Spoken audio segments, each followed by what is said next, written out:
name is Jazmin. This is Lex Fefegha. Lex is going to follow me with an intro. This is the agenda.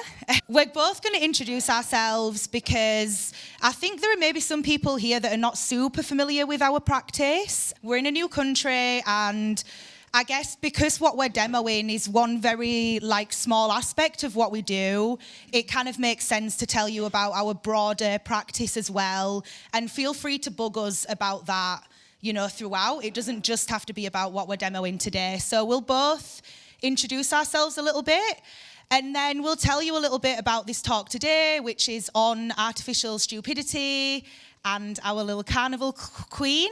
And then we'll have a demo, and hopefully, to prep you from now, hopefully a couple of members of the audience will come to the front and play this game that we've made. And then we can talk about it a little bit. And if it becomes like normal questions from a normal talk, that's fine. If it becomes more conversational, that's also fine. So that's what we're doing. And yeah, a little bit of background information, I suppose. AIxDesign approached me to come and do a talk originally.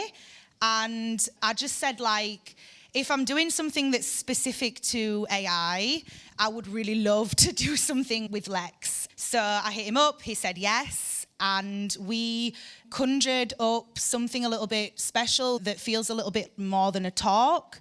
And yeah, we're excited to be here and show you today. Hello, everyone. I got to sleep well. Thank you for AIxDesign for the lovely hotel. I've spent a lot of time traveling this week. I've just flew in from Lisbon. I was speaking at a Futures conference, which was very corporate and stiff, and talking about data sets and AI. And so I've been super excited to be here. I really love Nadia. Nadia reached out to me many years ago when AIxDesign was a concept. So I've really been looking forward to being here today, being here with all of you, getting to do this with the lovely Jazmin, please. This is going to be playful and interactive. I've just done a corporate conference, 600 people. So please, I plead, have fun with us and interact. Yeah. That is really important. But I'll let Jazmin introduce herself, and we will just let it flow. Everything today is going to be in the flow, work in progress type thing, audio, import everything. We'll figure it out as we go along. So I'll start with an intro, and I will try to be a little bit fast. It's 3 minutes fast. I'll try to be a bit fast because I've put the breadth of my practice here, and there's a few hats that I wear. So forgive me if I fly through the projects a little bit, but there's a lot to get through today. And again, if anyone wants to bug me in more detail about anything during this talk, or I'm also here until the evening, I'm really open to that. But yeah, these are all my hats that I've put here. So I'm an artist first and foremost now. So I left my job. I worked full-time as a lecturer for 5 years, and art was a side thing, and I made the move a year ago. So I'm an artist for sure. Also a bit of a researcher. I like the term AI hottie, so I'm now that too. So I stuck that in there because I know a little bit about AI, And then, yeah, still a lecturer, still an educator, absolutely. Do quite a lot of public speaking these days. Also a model, random but relevant-ish. Definitely a community organiser. I've done a lot of social engaged practice, and I love working with people. Bit of consultancy for artists and for companies as well that want to work with AI, which is always really problematic and really difficult. If anyone's done that, you'll know what I mean. It's when you're coming from artistic and people first space, and when you jump into the world of how big businesses want to work with AI, it's very, so I do a little bit of that. And then also, I just thought I'd shove on there that I'm a wife and a cat mum, because I've learned to have a better work-life balance after many burnouts. So yeah, that feels like an important part of my practice now, actually stopping. So yeah, they're my hats. And yeah, I'm just going to take you through a few projects, and I'll definitely start with Braided Networks because it's on show here. So thank you so much for that, and thank you for that whole commission, an amazing experience as well. I was part of the open call that was for better images of AI that seems to pop up, and we're always trying to make better images. So this was my response. And basically, this hair sculpture is a neural network. It's how neural networks are usually illustrated. I didn't really change that because it was more of a response to them, and I wanted something that felt familiar but also very different, and the concept behind this work was really comparing AI to hair braiding. I've done a lot of research and work in that space, relationships between computational thinking, computational approaches, and specifically hair braiding, cornrowing. There are also some more abstract comparisons, like unseen labour. That's also like a thing in hair for sure. Mathematical background, geometric thinking, and yeah, computational thinking. So I collaborated with my cousin, who was a hairdresser, and we made this series of images that was like this human neural network inspired by the labour of hair. This is some more of the work that I've done with hair. So this isn't specific to AI. This was called Don't Touch My Hardware. This was a exhibition in Germany, in Deutschland. And again, this was just like some more of the research around like the unseen labour in hair braiding, comparing it to the tech industry. I was also like imagining speculative prototypes as well there on the table.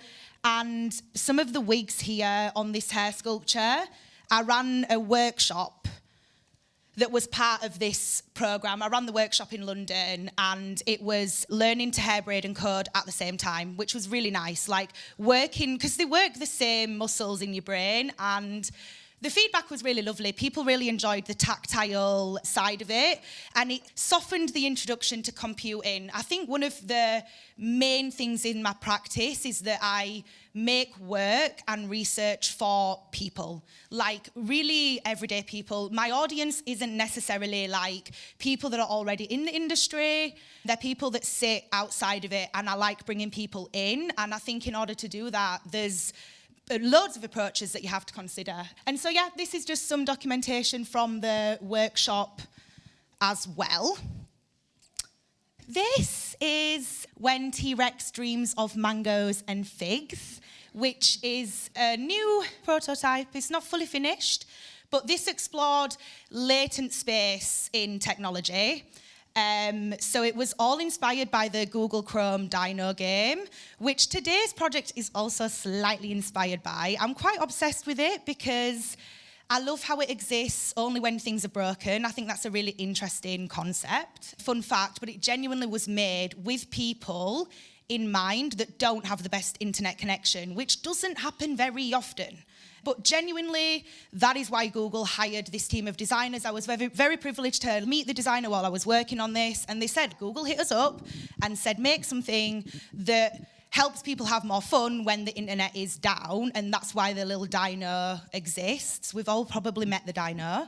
But some people meet the dino more often than others, and I do like to think about that community, again, when I'm making work. So this was built in a game engine, and it's a space that you can explore where you like become the dino, watch the dino explore latent digital space. And there's mangoes and figs in there because Chris, my collaborator on this project, is Lebanese, and I'm Caribbean.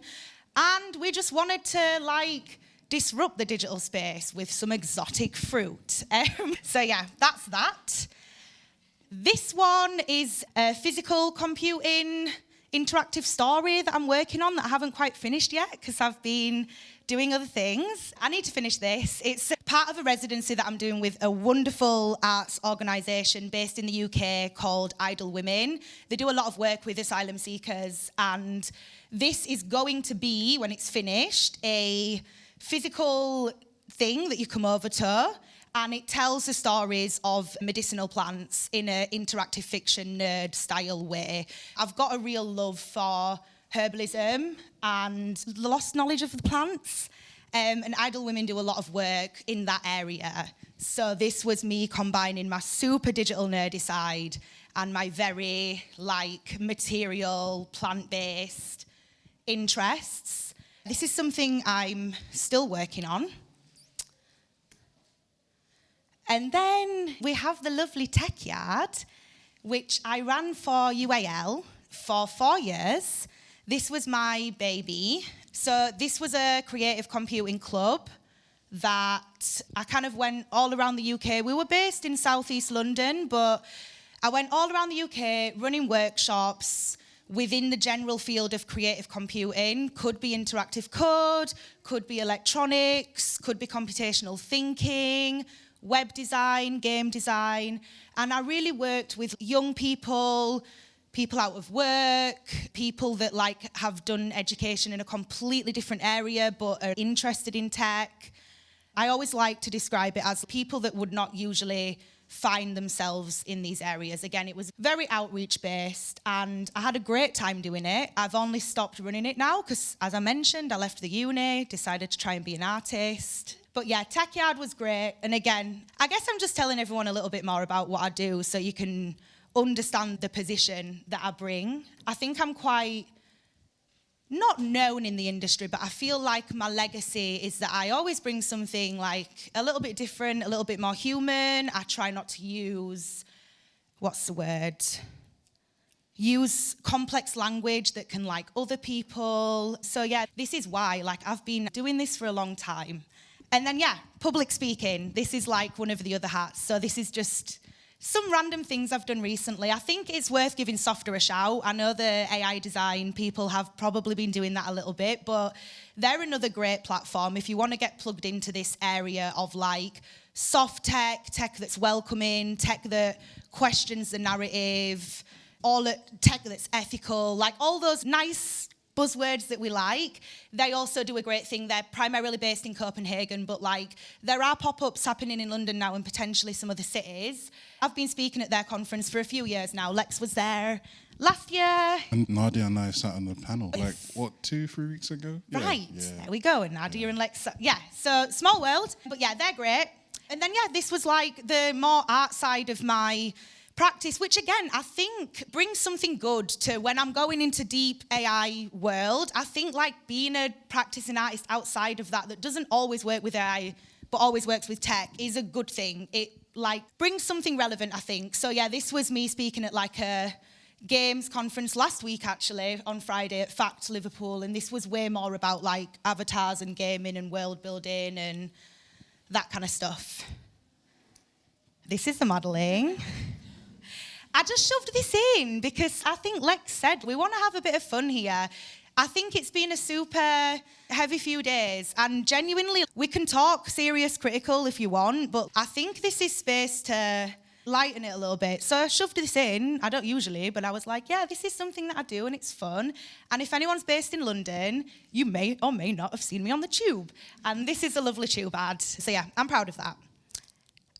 Another thing, my GitHub only has poems on it. This is another cute little thing that I do. I'd love to get the time to do more. I hope, that it can be full of them eventually, but this is like a side thing that I do. I write within README files. And forgive me, I will explain what README files are. I know most people will know, but as I've said, I like to be super inclusive. So README files are like when you get a software, let's say, it will have loads of different files, right? And already, to be honest, I think that's confusing and puts people off, but all of the code will be in a different file, and you might also have like extensions and other things that come within this software package, right?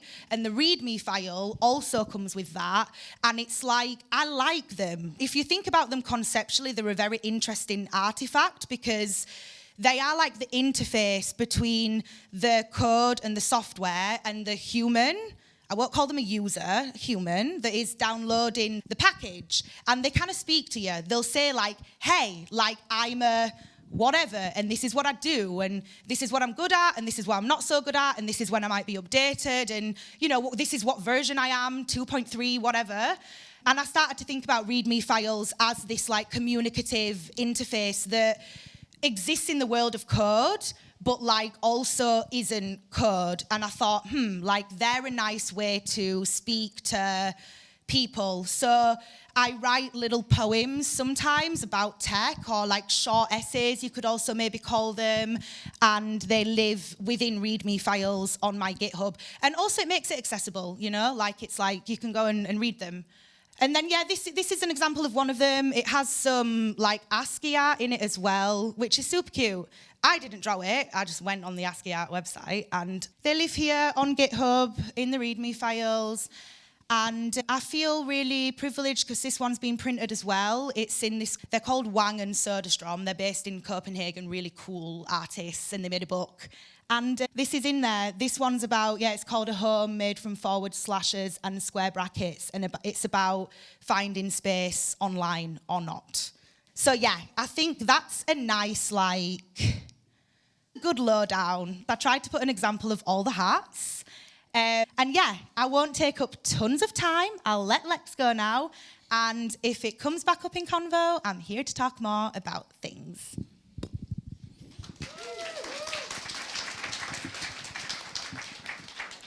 She said she was nervous. She was so wonderful. But yeah, thank you so much for having me. I am Lex. I'm a creative coder, game developer.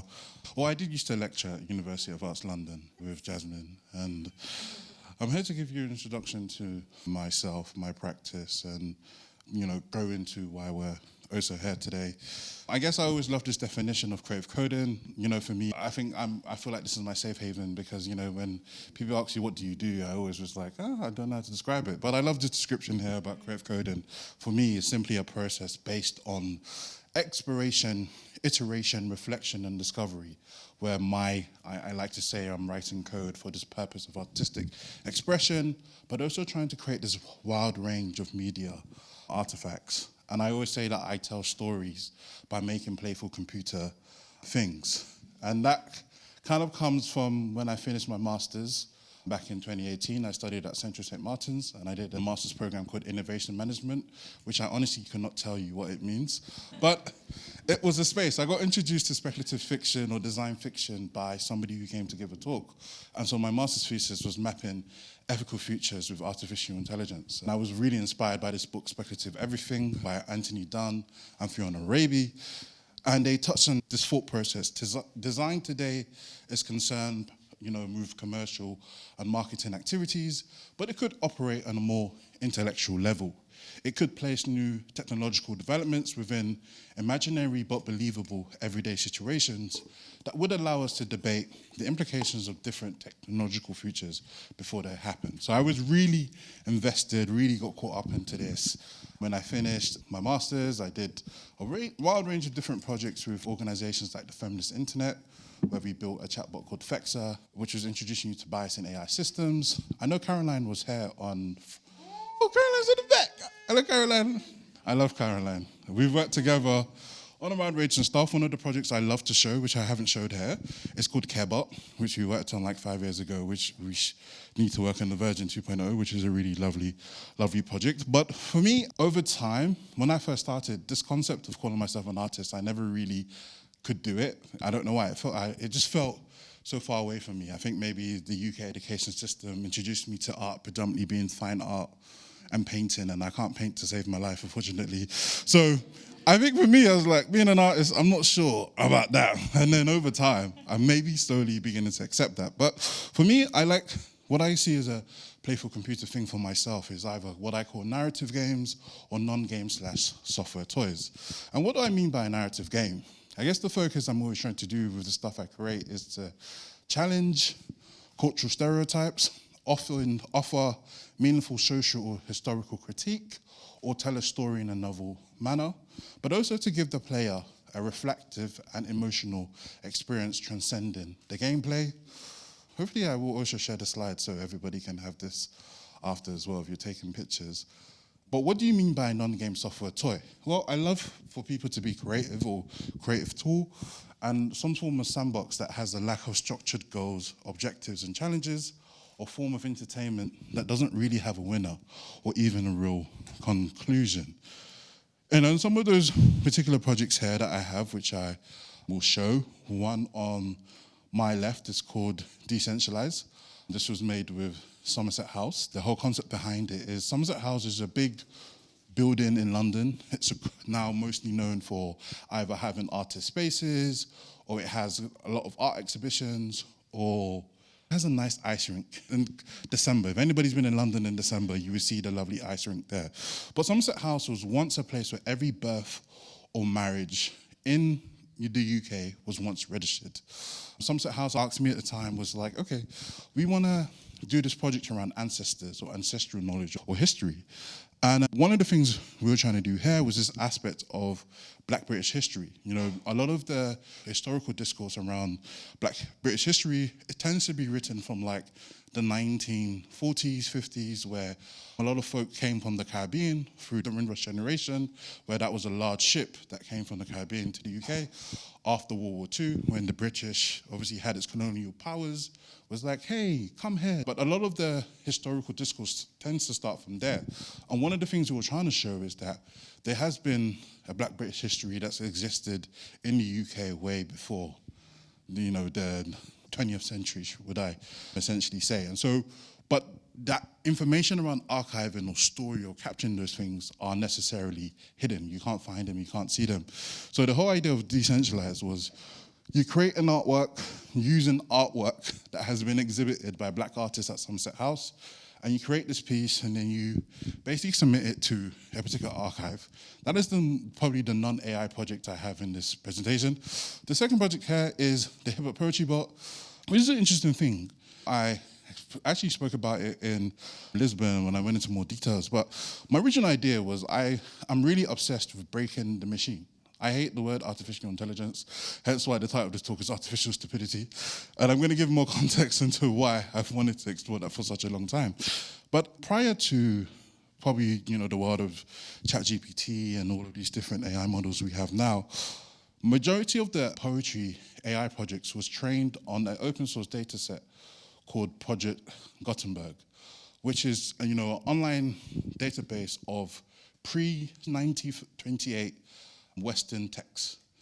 And if you're training the world based on pre-1928, God knows what, these AI tools can generate. So I was like, I want to train in hip hop and rap, partially for two reasons. It was this idea of rap, hip hop are sort of, a form of language, a form of poetry that break every single rule of what a sentence or what English should essentially sort of be. If you think of it, depending where you are regionally, there are certain terms or words we may use. One of the examples I always talk about is the word sick. This is coming from a London context. Yeah, you are sick. Yes, I am sick. Yes, you are sick. And sick can mean so many things and nothing at the same time. But that aspect of, could you train that to a machine that has no context and no understanding, and could we necessarily break that? Unfortunately, this project was funded by Google, so I couldn't do that in that way. But the Hip Hop Poetry Bot became a website where you could come to it and ask it poetic questions about everyday life, and it would give you something in the form of rap.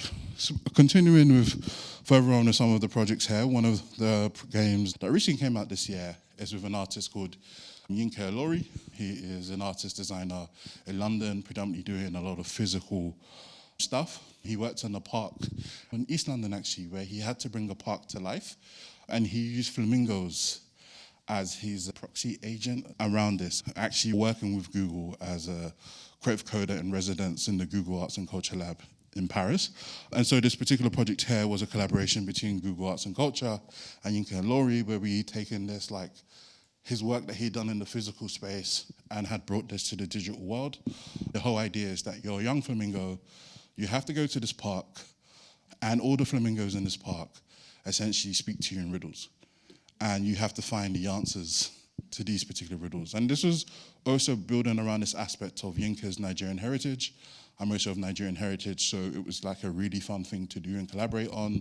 And one thing we say is our aunties, uncles, mums, parents speaking riddles and parables to us all the time. So could we bring that into also a digital place where people can play and interact with? At the end of each level, you kind of get like a custom artwork of Yinka's, which is trained on a generative model based on his art style. And that was an interesting project for me because I'm constantly trying to figure out, I think for me, my relationship with AI is always about more from a creativity support system or in regards to how does it help artists. And it was an interesting opportunity to work with an artist who has a strong established practice and what could we do with AI tech and so on. And also the music in the game, because what happens is when you unlock different parts of the park, you bring the park back to life, and the soundtrack is built using a generative model. Then the last project over there, which shows is called Sparky, which I think launched a month ago now. Sparky is basically combine everyday objects and make wacky ideas and find out what inventors you think like.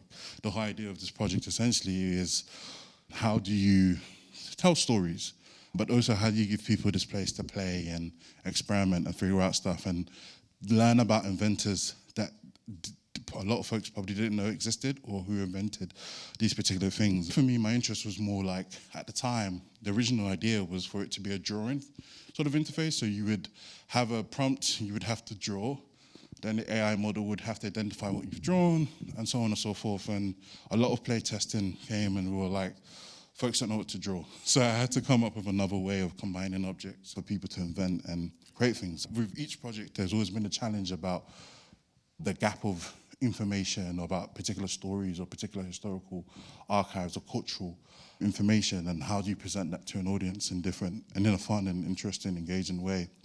But that is me. But I'm here for this part. This is the bit I'm looking forward to.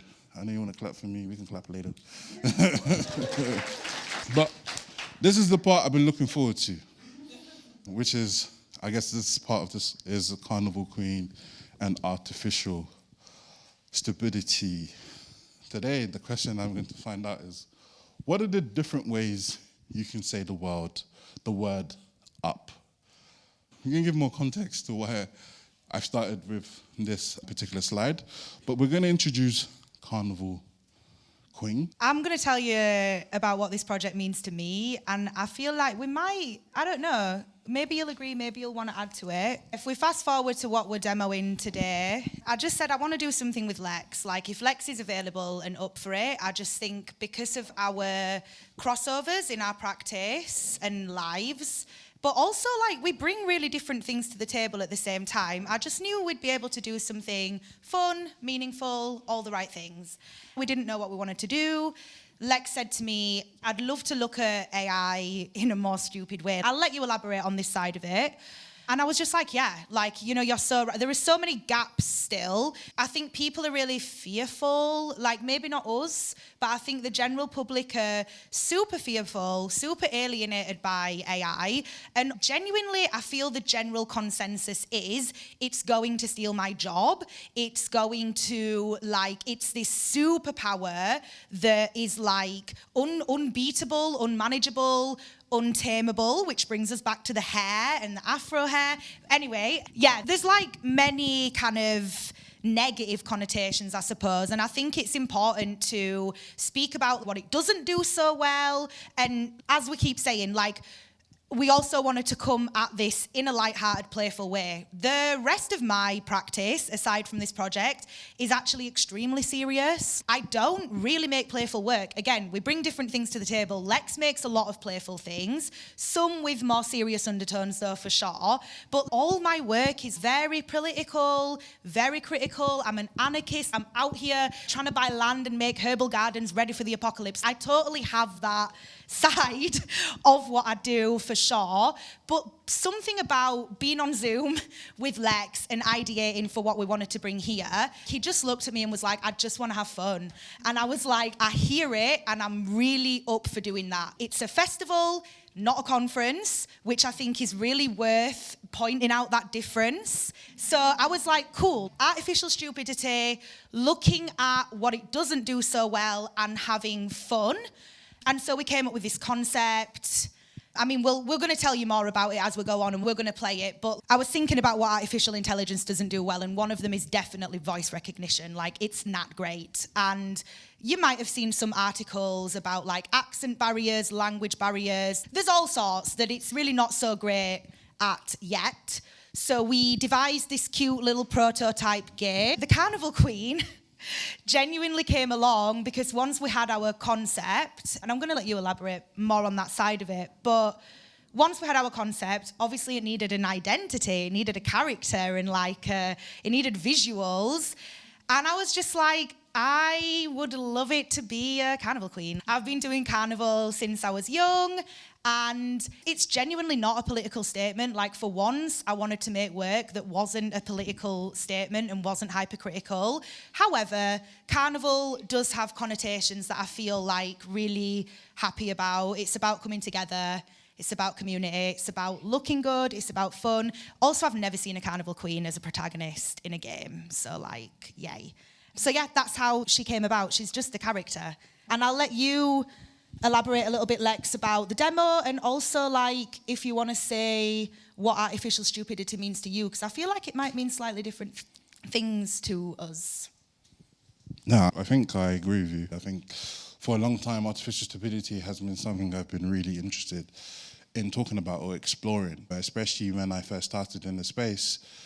The tech industry has always designed this, I've always tried to show itself to be more smarter than it actually is and create this power dynamic when it presents technologies and obviously the Wizard of Oz kind of effect in a way. And so when I first entered the space, this is around 2017, and this notion of artificial intelligence, and similar to what Jazmin said, a lot of the work I was doing originally for a long time was always about how do I build things around AI, but not to the converted? How do I bring this to members of my community? Like I did a workshop many years ago at the Academy of Arts in Berlin, which is called My Grandmother and AI.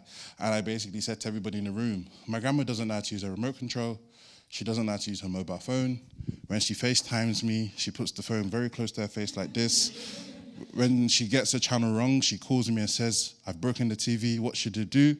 If I turn off the TV back from the switch on the back, in the UK we have like a switch on-off switch, but I know you don't have this in Europe where you just plug it out, plug it back in. But in their minds, I'm the genius. I'm Bill Gates number 2.0 or something like that. But that is the reality that my grandma lives with, right?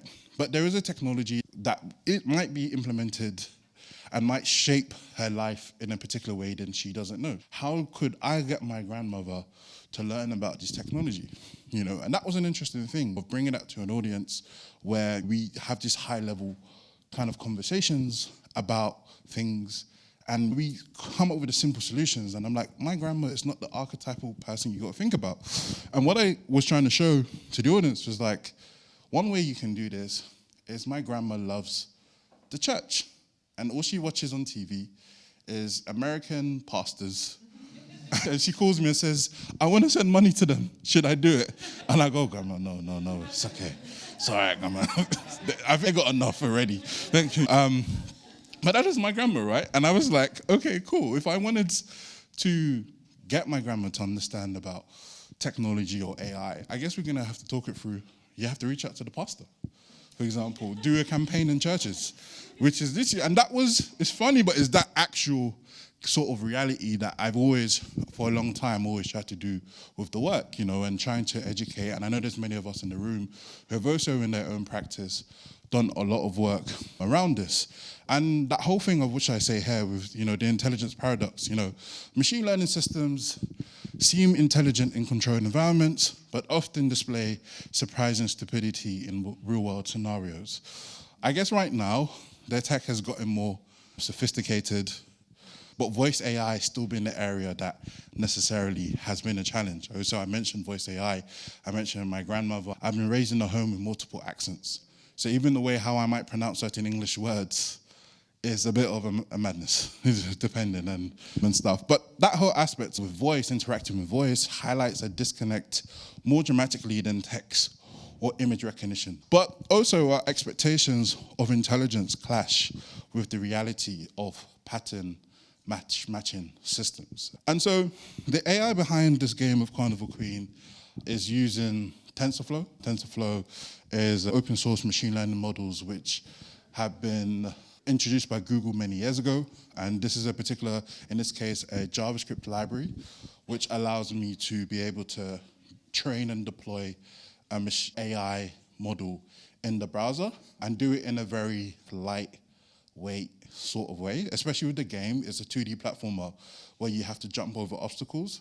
So you need to be able to say the command word and it needs to react in real time. And you know, all the newer AI models are quite heavy, not sustainably to do particular things, but we are essentially using TensorFlow speech command recognizer to classify a particular command word, and the command word is up. And every time we should say up as we play this game, it should trigger a jump-in action in Carnival Queen. And for anybody who likes to maybe look more into like the data set, we're using a data set called speech commands, a data set for limited vocabulary, speech, recognition, which has like 16 words you can sort of use. I will make sure the slide deck is sent over as well, so everybody who might want to play it or interact with it more can understand stuff. But also, as we talk about, I forgot I had the slide, which is talking about that aspect of voice recognition, right, and the limitations. One of the biggest things we've talked about is accent barriers, right? Systems trained primarily on American or British English struggles with global accents. And this was a fun thing because we knew that we were coming here to the Netherlands, to this festival, to speak, to play, to have fun. And I hoped that everybody in the audience will be coming from different parts of the world. I'm very aware, and I thank you all for those English. It's not your first language. I've spent most of my world traveling, and I get to speak English freely, and everybody has to adapt to me. Unfortunately, the education system didn't teach us that much, except for French. Bonjour, ça va super, merci. I know, but so I forgot the rest. Oh, what did you do? I was around the back of school, not doing lessons. An ML model, AI, that word intelligence is something I've always struggled with because of the aspect of context. It lacks context, or recognizing the word jump in isolation versus understanding when jumping makes sense in a game. That AI model doesn't necessarily have that context, or just even environmental confusion, Background noise, music, or other players speaking can derail recognition, but also consistency issues. The same command might work perfectly 5 times, then fail completely on the 6th attempt. So this is just some of the things that we wanted to play around with today. And also, like I said, my work is very playful. And I remember when I had this chat with Jazmin, and I was like, Jazmin, man, I just want to play, man. I know we can be serious and stuff. I'll add some serious slides in to satisfy the critical thinker in the audience, but let's have fun. So today is literally all about having fun. I'm going to put this game on the screen, and Jazmin's going to demo it first. I'm putting it on the spot. Then we're going to need those who are confident and coming up on stage to play and interact with it. And you got to wear... You don't have to. It's not a requirement. I just thought, why not bring it?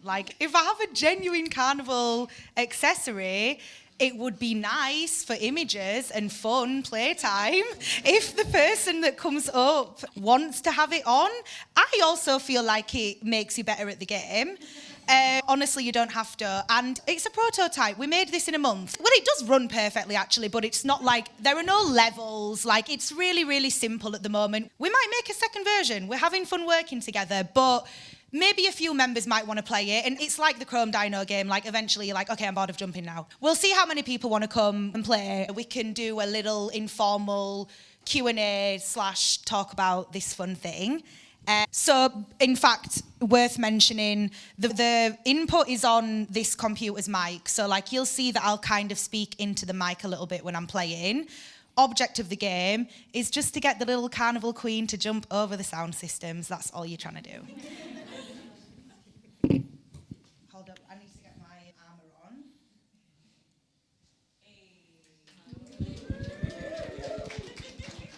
This is game armor, isn't it? For real game armor. Allow the chainmail. I'm bored of it. Thanks. Okay. Okay.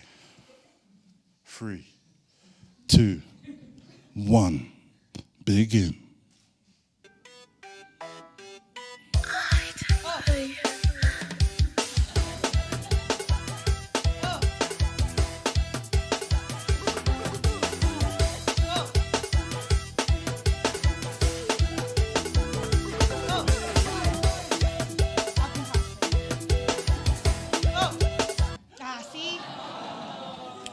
Too confident. Do you want to go?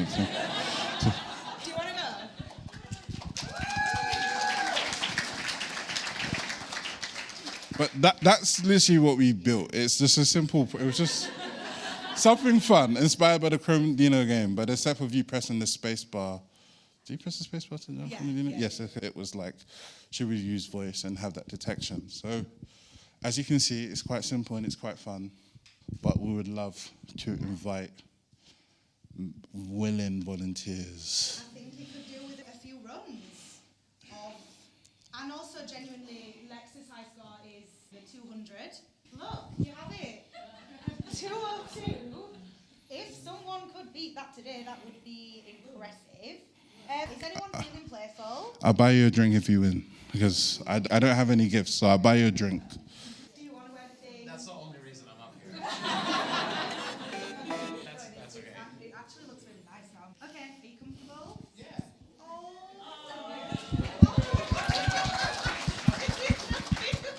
Okay, so I'm gonna want to jump. Is that all right?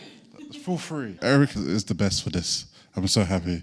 All right, 3, 2, 1, go. No, sorry. Up. The word is up. Sorry. That's all right. Limitations of the data set.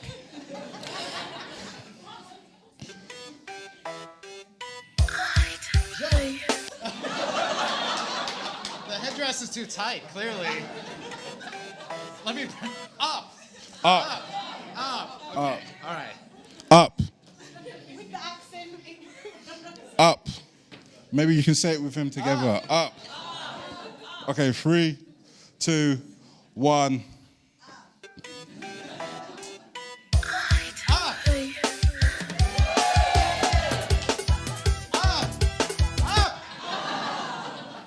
It's boogie. Try again. I'm that close to beating your high score. All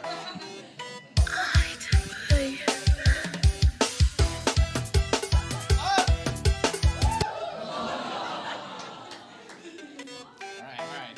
It's harder than this.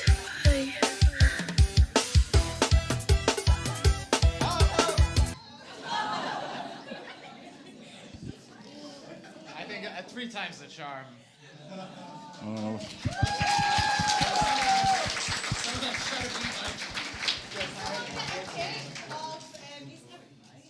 The score is right now 14. Who can beat 14? It's a timing thing. We'd love at least one more to come up though and try. It's definitely a timing thing. It's about saying up properly, which is super loaded, problematic thing that I just said, I know. But like it's about saying up properly.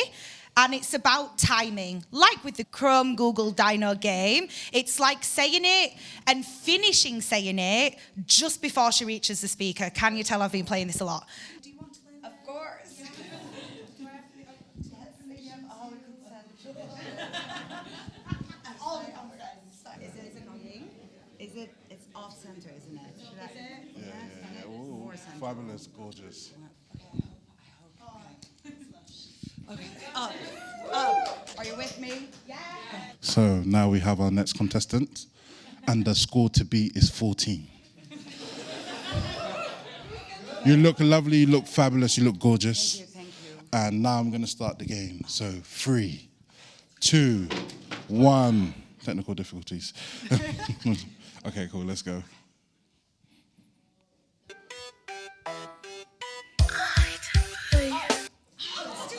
Practice. There's a practice. Okay, 3 times. I need to feel, okay. A little bit quicker. Okay. What if I up? Oh no! Okay.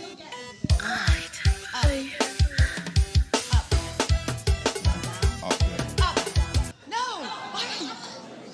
Okay, one more time. No, go. Okay. It's really hard. Okay.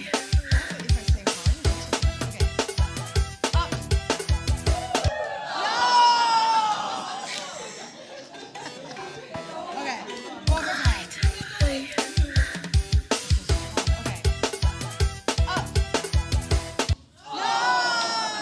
Okay, I give up. Okay. One more. Okay.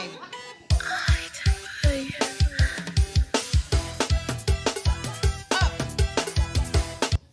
Okay, maybe I'm all the time at the same level, aren't I? I think you need to go a millisecond later. Millisecond later. Okay, one more time. Are you still with me? I feel it. I feel like I'm letting you all down in a hat. Okay. Go.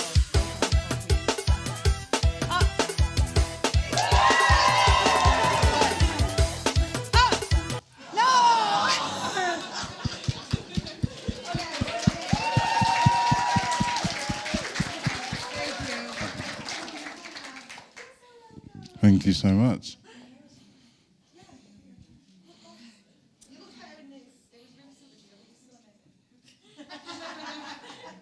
Now the score right now is 23. Thank you for being an engaging audience so far.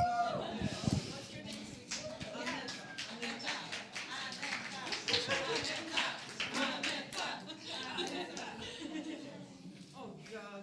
Is it too tight? No, it's okay. It's okay. No, I'm just getting so excited. Bit nervous? about playing. No. It's Dual just proud.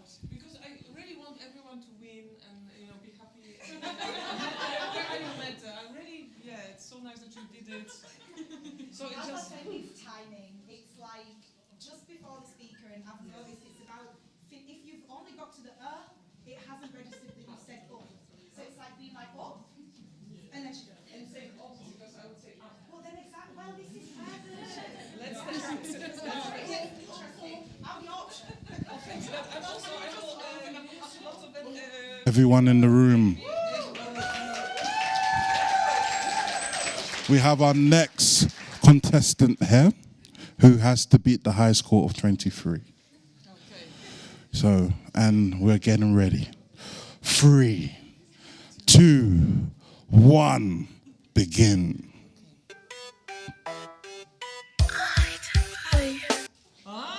Okay, so oop.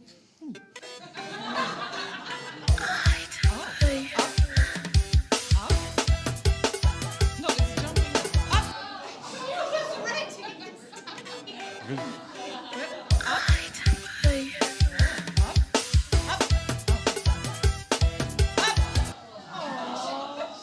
but she doesn't upping, Okay. Well, okay, so She's doing it too early. She's using all her energy. yes. Okay, now I will concentrate because that was just energy. Yes. Up. Up. Up. Up. Oh.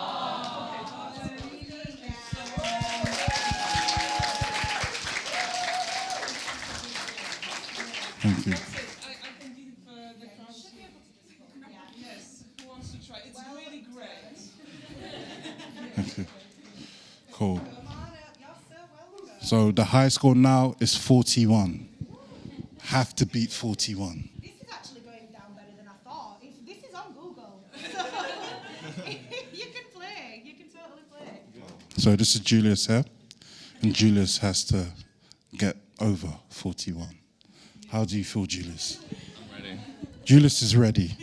Audience, are we ready? Okay, so 3, 2, 1, begin.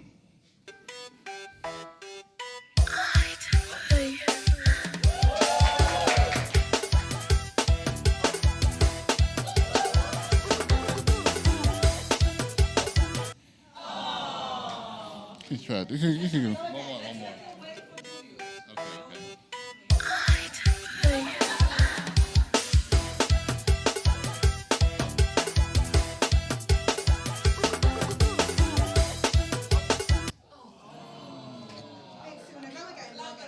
Okay. One more. Yes.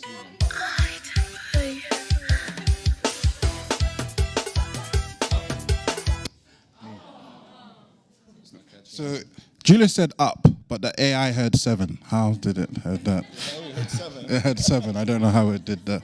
Sorry, it says on the screen what the word it has, just for you to get that visual feedback. But we'll go again. Thank you. One more.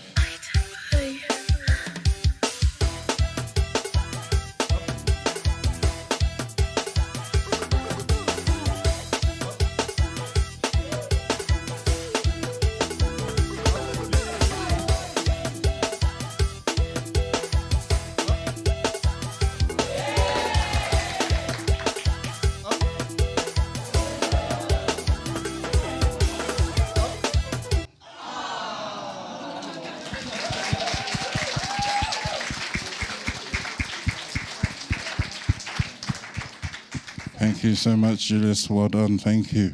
So the Shall we squeeze in one more? You saw how just saying jump can knock it off its Yeah, which is, I guess, I forgot to point that out, that I did have the visual feedback to show that what the AI is essentially doing is taking the voice input, going through that process of, in short time or real time to analyze that, try to make a prediction based on what it has in this data set and say it's up. What the code, the logic basically says to the AI model is, if your confidence score is above, I think like 0.95, up, let the player jump basically. So that's why you're seeing when it has up, But what it is doing at the time is, as well, in real time, is picking up all sorts of different things going on at the same time, which also can throw the player off. Like Julia said up at one point, and it heard 7, so those are those different things that we wanted to play with as well, was that aspect of... Because with singing, it's a longer tone, so that's interesting. Yeah. So we have the lovely Pauline, who is gonna sing for us today with the goal of beating the high score of 59. How do you feel, Pauline? Good. Pauline feels good. Audience, how do you feel? The audience feels good. Everybody feels good. Okay, it's time to start. So 3, 2, 1.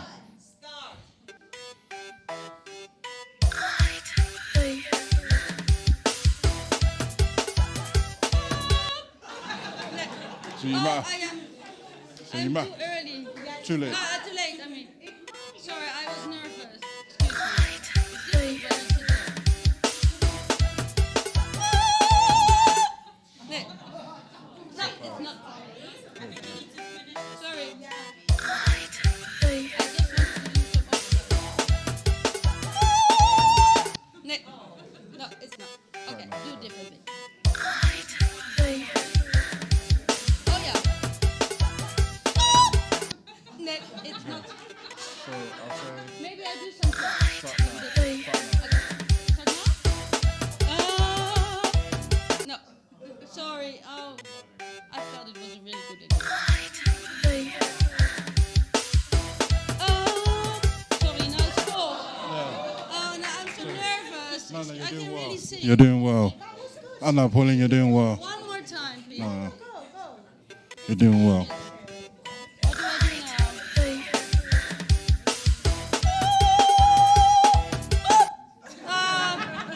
It doesn't really work. It's really a strange thing to stop earlier than you feel like you're singing. Do I need to do that? Sorry. No, I'm sorry. That's all right. I am failing very much. No, I'm too early. Sorry, I'm struggling. Okay, I'm not getting it.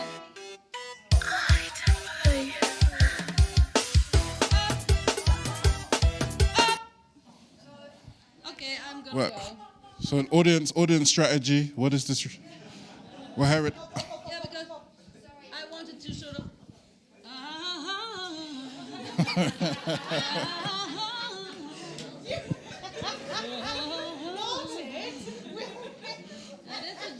That's a different game. I thought it was really easy, but it's not. No. Oh, I'm so disappointed. No. Because my feeling for rhythm, because I was counting 1, 2, 3, 4, 5, 6, 7, 8, 1, 2. But Yeah. when I'm standing here, it's I guess the hardest thing is to create. Thank you so much, Pauline. I guess the hardest thing is that aspect of, like, you have to say up, the AI has to register it, and then so it's got this weird context from the input isn't as immediate. It's almost like a up, wait, okay, it worked, sort of continue. Like time is a really important variable always with technology. Some people argue that technology is time. And yeah, I think it really is a timing and processing thing. Like games are always timing, but with this, you've got to consider processing the word up. We will stop playing now. However, yeah, I think me and Lex will just play just once each. I think everybody was a winner who played. So I don't mind buying everybody who come up a drink after, but the winner is Julius for 50. But I'm also happy to get everyone a drink. Thank you so much for coming to interact with our wacky idea and being a lovely audience. I guess today I have to beat a high score of 59 or meet my own high score. So I'm going to try in front of you all lovely people and achieve this, you know, okay. No pressure. No pressure.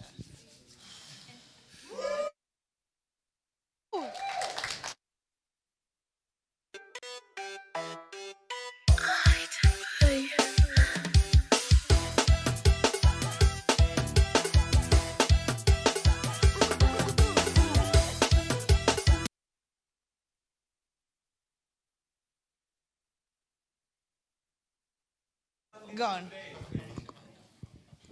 Go on, Lex. One more turn for you. Just one more. Just one more. Okay, it's not fair.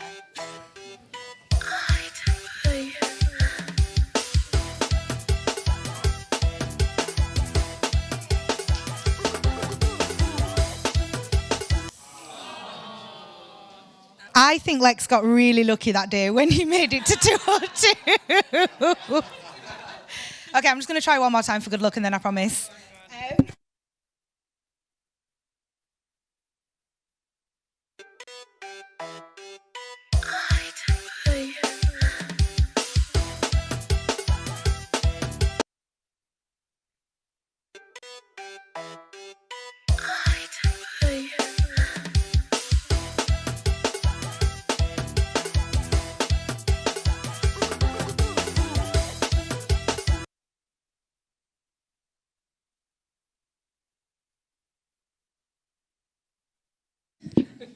No, thank you so much for having fun with us. Like, not to be cheesy, but just one more clap for that. Like, thank you, audience. And yeah, we've got just a little bit of time now. I know everyone probably needs a leg stretch soon. We've been here for 3 days. It's Saturday. But there is a little bit of time now. And all we wanted to do was leave space for reflections and questions. No pressure. If y'all are tired, we can end. Does anyone fit in that category of having something to say or ask? Do I have permission to launch it?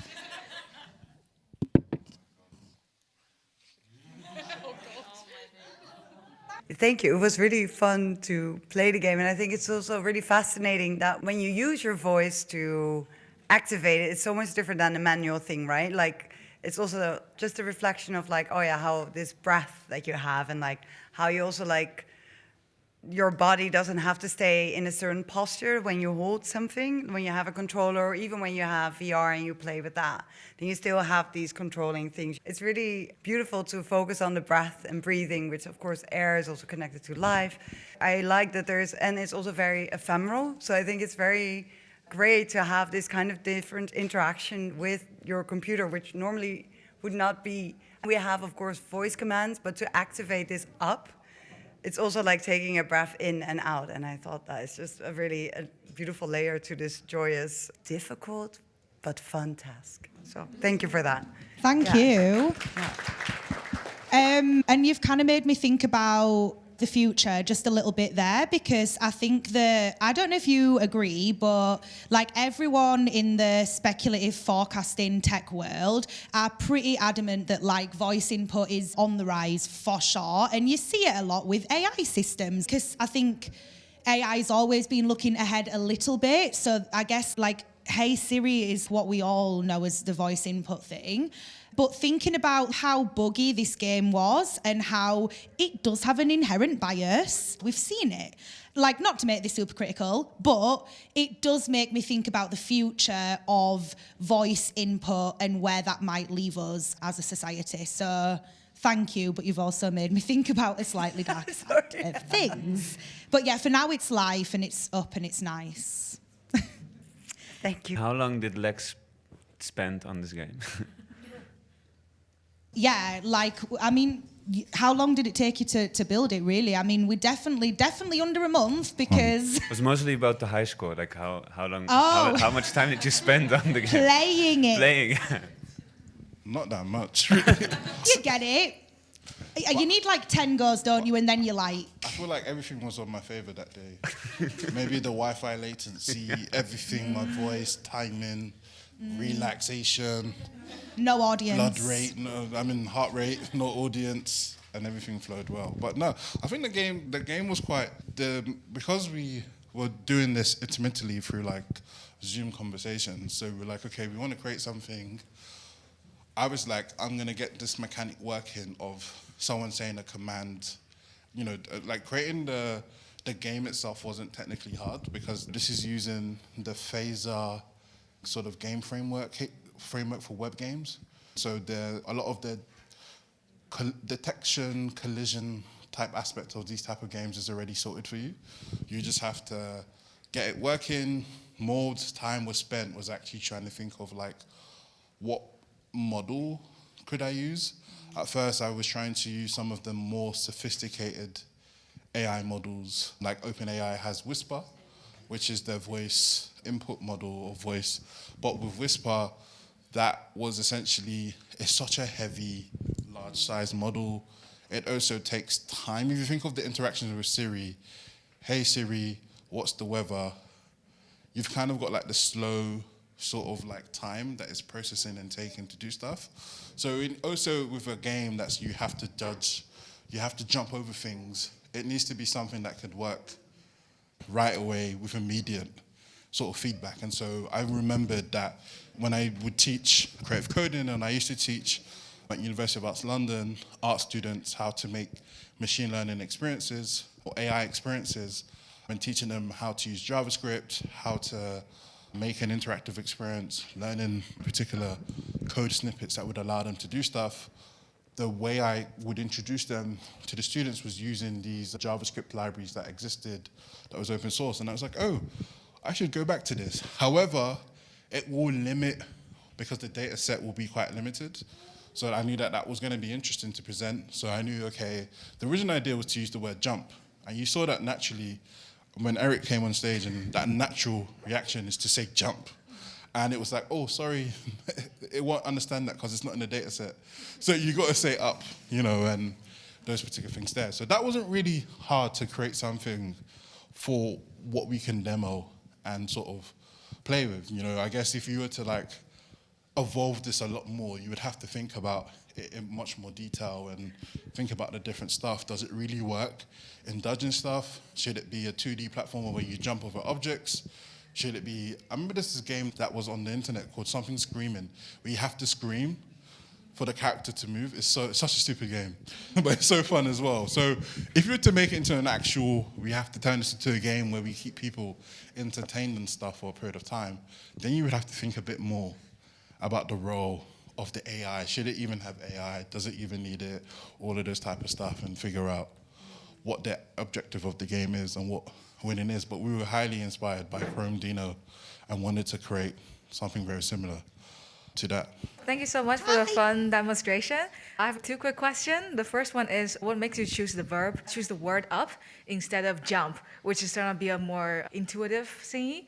And the second one is for people who want to get into the space of creative coding or to make playful projects with coding, but the process of learning coding can be very daunting. So what advice do you have for, with so many AI tools, creative agents, where to start basically, if the purpose of learning coding is to make these creative fun projects? Thank you. Great question. I'm happy to start. And also the reason we chose up instead of jump, you just said, right? It's because data set. Yeah. But this is the data set we're using. It's called a speech command recognizer, and it's comprised of simple, isolated English words from a small vocabulary.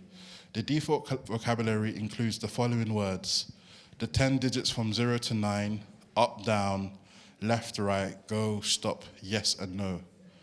And so it only has those particular words. So originally it was to use jump. And so when I was trying to use other AI models, the word was actually jump. but the performance time wasn't as great for a game that needs to have some form of immediate feedback. So I saw that I got the best performance out of using this model, but then the only caveat is you have to say the word up. Or 9. Oh, you could have said 9. But up felt somewhat relevant. And easier to understand. So that is why the word up was chosen. But I'll let Jazmin answer the second question as well. It's a good segue to that question. I think my first tip would be don't be intimidated by like the limitations that technology might give you. If you're starting out building like creative things or playful things using code, you're gonna have like huge ideas in your brain about what it can do, about what it might look like. And like generally speaking, you will very likely get to a point where you're like, wow, I can barely get the background pink. Like this is a lot. And try not to be put off by that. Like really try to iterate with yourself and your own idea, go back, strip it down, and then see if you can build on top of that as you gain more skills. We should have had a picture of it really, but even this fairly simple game. I'm careful to call things simple because everyone's idea of what a simple project would be is different. Lex is a genius, he doesn't say that, but he is. But still, it's not that complex. Genuinely, it's a 2D platform with one command. But we originally built this, it was a circle jumping over a square. And then it's like, okay, I can add some art now. Now we have these skills, we could add another level and look at, so I think it's about starting, not small, but starting in a reasonable area and accepting that these skills take time to learn and that's okay. Be patient with yourself and slowly work on things and then give it 3 years and you won't recognize yourself. And you'll be like, oh my gosh, I can do this without even watching a tutorial now. It genuinely takes time. And I think there's a lot of polished work in the industry. There's a lot of complex work in the industry that makes this shit look easy and it's not. That's my genuine thing. I'm not naturally gifted in this area. I use my brain every time I make something and it's really difficult to produce in the way that social media and the industry want us to. So that would be my first tip. Second tip is also if you're new to the area, don't be ashamed of using things that already exist and remixing them. And that's why I'm a huge fan of the open source world. And it's huge in this area. And of course, there are problems with open source and we can talk about them too. However, when it's good is when you're a creative that doesn't have all of the skills and you can borrow and cut and paste and stick together from loads of different projects and try to use that to communicate your own thing that you want to communicate. And then again, you can challenge yourself as time moves on to do more things yourself. See if you can edit code. Honestly, find some code that does something that you find cool, change some values, learn what they do, start there, build up. I could actually go on forever about this, but hopefully that's a little bit of tips that are helpful for now. And then one thing I'm just going to add to that is one of my favorite YouTube channels for creative coding is called The Coding Train by Dan Schiffman. I think I learned to teach creative coding by watching his videos because he's very unpolished. He will make a mistake and he'll go, oh, I made a mistake. I remember teaching, I thought, oh my God, I have to be so perfect because, you're meant to be seen as you know everything. And I'm like, some days I forget and go and Google this thing or, and that type of stuff. And so Dan Schiffman, Coding Train is really good and he allows all the code snippets on all his lessons and stuff like that. So that's a really good place for anybody who wants to learn creative coding. Just adding to everything that Jazmin had said. Yeah. Thank you for this presentation, for making this game for us.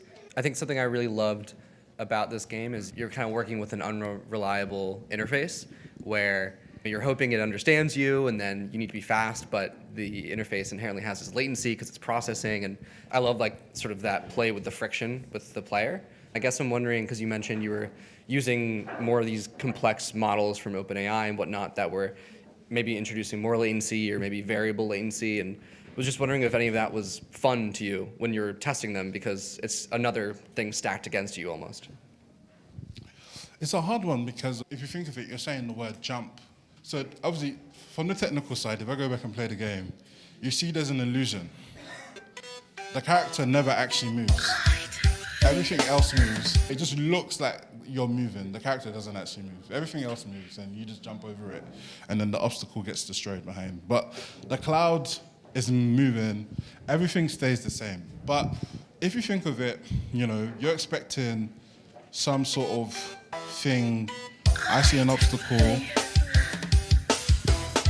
But if I'm saying something and it's taking like 6 seconds to detect, then it was more frustrating. I guess if I had more time, it'd be interesting to play around with it and see. My interest in using the sophisticated AI models was to see, okay, what could we do with it after? I was interested to see if it would allow me to do more interesting stuff so I can break it even better. Because now with this model, you can only use a particular command word, but the whole sell of all those other models is they're multimodal, so you should be able to do a range of different stuff with it. So then I would have been like, okay, how could I create more mechanics to show how stupid it is, and then somehow create this in a playful way, and so that the game would have had more? So that would have been what I would have been looking forward to. But that first goal of, can I say up, and can it jump within a certain time that I need it to? Because I can tweak the code and write the code for the obstacle to come a little bit slower, to give the player more time, or maybe there's things that I have there which is to limit the amount of saying up multiple times so that their model has a breathing space. So when you say up, it has a slow freeze for a couple milliseconds, then you can say up again. So there's little things that were done to try just getting it working, but if the model's capabilities was better, I would have tried to come up with more mechanics to break the machine, Very interesting trade-offs there. Yeah. And like the line of frustration and fun is like very blurry, and so it's interesting hearing you thinking through it and experimenting. And ultimately, like, the way you figure out if it's the right way to go about it is by playing it, and if it's fun and not too frustrating for you. So thank you. Thank you so much. Yeah, we can squeeze in one more for sure. Yay. I love you both. This was incredible. I'm sorry if this is going to be too personal or too serious. Feel free not to answer. In both of your introductions, you mentioned that you have some engagements with corporate world where discussions are very different, whether that's in consultancy or speaking engagements, going to conferences. Lex works at Google. There we go. So I'm curious if this is purely for kind of financial security, because there is a lot of value in that, or is there also something that you take out of those engagements that actually nourishes your work, that maybe fuels you, angers you, that actually helps you make more of this work, support your advocacy?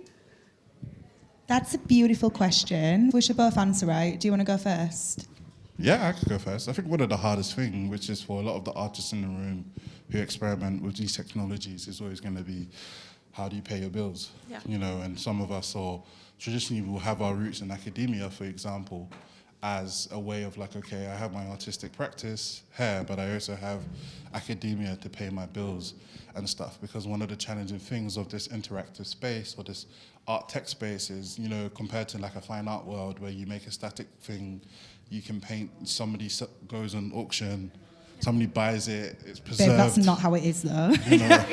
That's an illusion, only for the privileged few. So for the interactive work, right, it's like, oh snap, okay, we are all working with really small budgets and trying to make the most of it, right? So most of us will have an academic practice, or some of us will have a consulting practice where you're working more commercially with companies and stuff. I'm currently working with Google Arts and Culture as part of the artist residency program, where there are 10 of us who are creative coders, and essentially we are creating interactive experiments or games or different stuff around arts and culture, because Google Arts and Culture is a division in Google that has partnerships with museums, cultural institutions, and artists. And so some of the projects vary from you're either working with an artist who wants to use AI in their practice. So for example, Wayne McGregor, he's a dancer, choreographer. He has a lot of AI type kind of projects he's done with Google in the past. As Devlin, who is a set stage designer and artist who's done a lot of the sets you see for Beyonce, The Weeknd,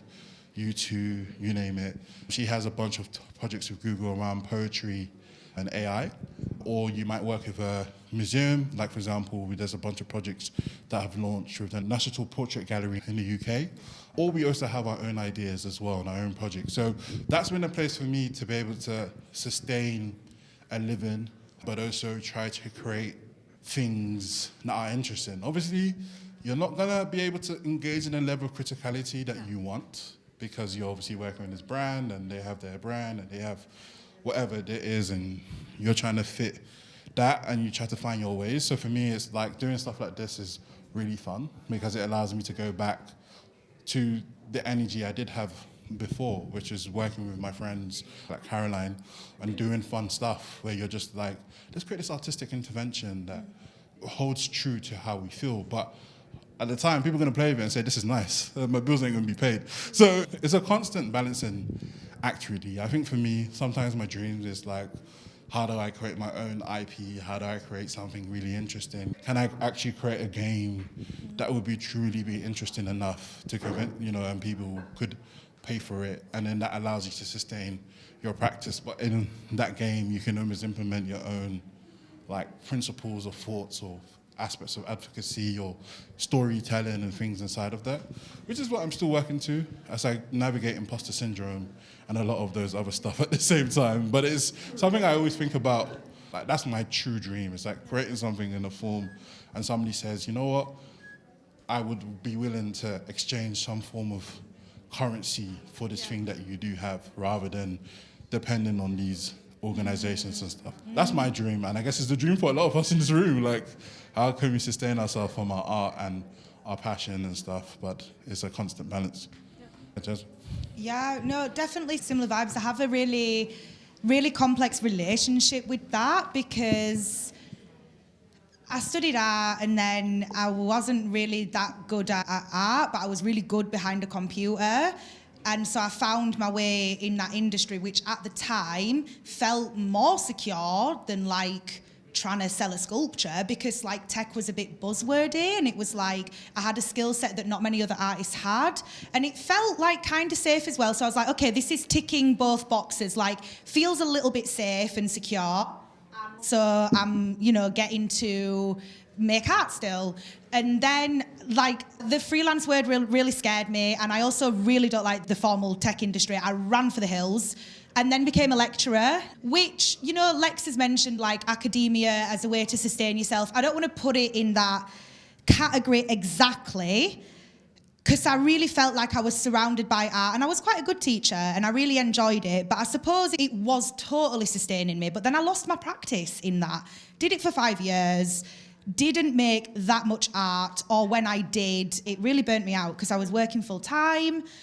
The corporate world, you asked about that, and I find it really difficult. The only reason now that I do some corporate consultancy is because I know I'm a voice that is really, really important in that space. And I don't mean that in I'm not trying to big myself up now, but I just know there aren't many people like me, not that are going to wear the heart on the sleeve like this, because I also don't mold to them, I come in as myself, I say the shit that needs to be said, and I go.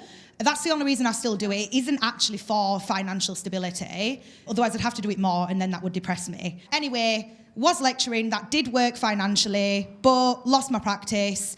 And yeah, fast forward to now, and I've had to leave London, definitely live in a cheaper city now. I guess I've forfeited some other things, probably go on one less holiday a year. I do get paid less, but I feel like I found a nice balance now because I can make work. I am dependent on funded residencies and whatever, but I don't know what the future holds. I feel like the future of the art industry is really, really difficult at the moment anyway.